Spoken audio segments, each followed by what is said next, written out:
ఉద్యోగాల కోసం ఎదురుచూస్తున్న నిరుద్యోగులకు గుడ్ న్యూస్.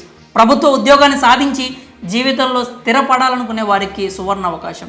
హైదరాబాద్లోని మహిళా అభివృద్ధి శిశు సంక్షేమ శాఖ కాంట్రాక్ట్ అవుట్సోర్సింగ్ ప్రాతిపదికన పలు ఉద్యోగాల భర్తీకి నోటిఫికేషన్ విడుదల చేసింది. ఈ రిక్రూట్మెంట్ ద్వారా 31 పోస్టులను భర్తీ చేయనున్నారు. Manager, social worker, GNM, ANM, pre school teacher, paediatrician, చౌకీదార్, ఆయా, data entry operator, child help line supervisor, case worker పోస్టులు ఉన్నాయి.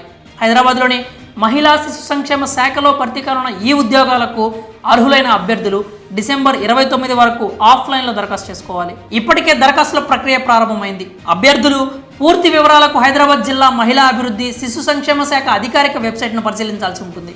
మొత్తం 31 పోస్టులు ఖాళీగా ఉండగా ఇందులో మేనేజర్ పోస్టులు 4, సోషల్ వర్కర్ పోస్టులు 3, జిఎన్ఎం పోస్ట్ 1, ఏఎన్ఎం పోస్టులు 3, pre school teacher post 1, paediatrician post 1, చౌకీదార్ పోస్టులు 2, ఆయా పోస్టులు 2, data entry operator post 1, child help line supervisor పోస్టులు 2, కేస్ వర్కర్ పోస్టులు 11 ఉన్నాయి.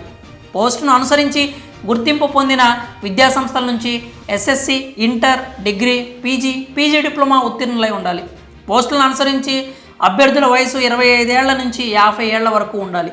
కేటగిరీ అభ్యర్థులకు వయోపరిమితిలో సడలింపులు కూడా ఉంటాయి. ఇంకా జీతాల విషయానికి వస్తే మేనేజర్ పోస్టుకి 23,170 రూపాయలు, సోషల్ వర్కర్ పోస్టుకి 18,536, జిఎన్ఎం పోస్టుకి 23,400 చెల్లిస్తారు.